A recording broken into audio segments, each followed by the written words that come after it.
శ్రీమాత్రే నమః. శ్రీ గురుభ్యో నమః. శ్రీమాతరం శరణం శరణం ప్రపర్ధే.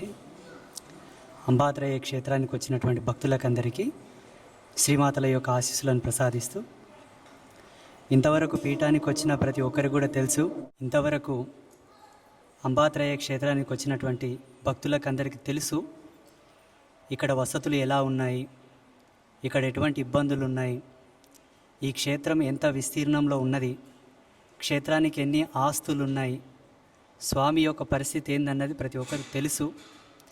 వచ్చిన వాళ్ళందరికీ ఈ పీఠం యొక్క అనుభవం అంతా అర్థమైపోయింది.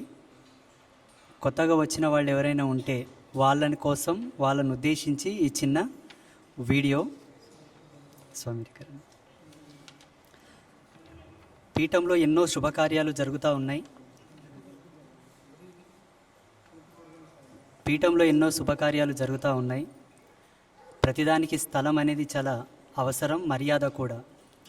మనకున్న తక్కువ స్థలంలో ఈ చిన్న మంటపాన్ని ఏర్పాటు చేసుకొని గర్భాలయం, అంతరాలయం, యాగశాల, కోనేరు, ఇదొక షెడ్డు, అటుపక్క చిన్న విడది గృహం, అందులోనే చిన్న కిచెన్, అలా మన ఆశ్రమం ఉన్నది. ఇప్పుడు భక్తుల యొక్క సహకారం, మనసున్న మహారాజుల యొక్క మద్దతుతోటి పీఠంలో ఒక కొత్త ప్రణాళికను రూపొందించడం జరిగింది.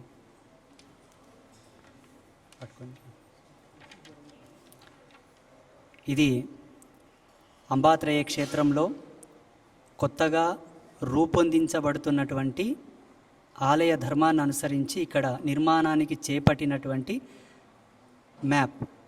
ఇది పెద్ద కళ్యాణ మంటపం. ఇక్కడ ఈ పీఠాన్ని నెలకొల్పినటువంటి పరాశ్రీ స్వామివారు ఉండడానికి చిన్న విడది గృహం. ఇది ఆశ్రమానికి అనేక ఉత్సవాలను జరిపిస్తున్నటువంటి ఆచార్యులకు, బ్రాహ్మణులకు, వచ్చినటువంటి పీఠాధిపతులకు, యతులకు, ఇక్కడ ఉండేటటువంటి సాధకులకు విడిది చేయడానికి ఒక వసతి. ఇది గోశాల. ప్రస్తుతం ఈ తెల్లగా ఉన్నది మన యొక్క ఆలయం. ఆలయం ముందు భాగంలో సర్పపూజలు కానీ, దీపాలు వెలిగించే ప్రదేశం, కొబ్బరికాయలు కొట్టే ప్రదేశం, వర్షం పడితే నానడం, ఎండ కొడితే ఎండిపోవడం ఇబ్బందిగా ఉంది కాబట్టి ఆలయానికి ముందు ఒక చిన్న షెడ్డు, ఆగ్నేయ మూలంలో ఒక బిగ్గెస్ట్ కిచెన్, ఒక పాకశాల, ఇలా 6 నిర్మాణపు పనులను చేపట్టడం జరిగింది. ఈరోజు మా మురళి గారు, పూర్తి పేరు మురళీధర్ చిట్టూరు గారు, వారే ఈ యొక్క కన్స్ట్రక్షన్కి సంబంధించినటువంటి మెయిన్ చీఫ్. వారికి పీఠం తరపున ఈరోజు చిన్నగా అమ్మ యొక్క ఆశీర్వాదంతో ఒక చెక్ ఇవ్వడం జరుగుతూ ఉంది. ఈరోజు కన్స్ట్రక్షన్ ప్రారంభం చేయడానికి ఆమోదం తెలుపుతున్నాము. ఈరోజు మంచి నిర్ణయం తీసుకున్నారు కమిటీ సభ్యులు, అలాగే స్వామివారు కూడా. అంతా జగదంబ యొక్క ఆశీర్వాదం. ఇది చాలా పెద్ద నిర్మాణం, చిన్నది కాదు, మా స్థాయికి మించింది. కాకపోతే ఇక్కడ అవసరం అలా ఉన్నది. 2015వ సంవత్సరం నుండి చూస్తున్నాం, వచ్చే జనాలకి ఏమాత్రం వసతులు ఇవ్వలేకపోతున్నాం. అందులో ఫెయిల్ అయిపోయినాం. నేను ఒప్పేసుకుంటున్నా, ఫెయిల్ అయిపోయినాం.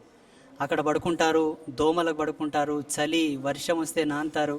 వాళ్ళు పడుకుంటే వాళ్ళ పరుపుల మీద నేను దాటుకుంటా పూజకి రావడం, అది కూడా మడి మీద. లేనితనం ఇంకంతా అమ్మకు తెలియదని చెప్పి సర్దు పెట్టుకుంటున్నాం. అమ్మ ఇప్పుడు ఆశీర్వాదం ఇచ్చింది కాబట్టి ఇవన్నీ నిర్మాణం జరుగుతూ ఉన్నాయి. దీనికి స్వామివారు ఎంత శ్రమించినా ఇది చేయలేడు, నా శాతనైతే కాదు. దీనికి తోడ్పాటు కల్పించి సహకరించాల్సిన బాధ్యత మీ అందరిది, మన సనాతనులది, మన హిందువులది.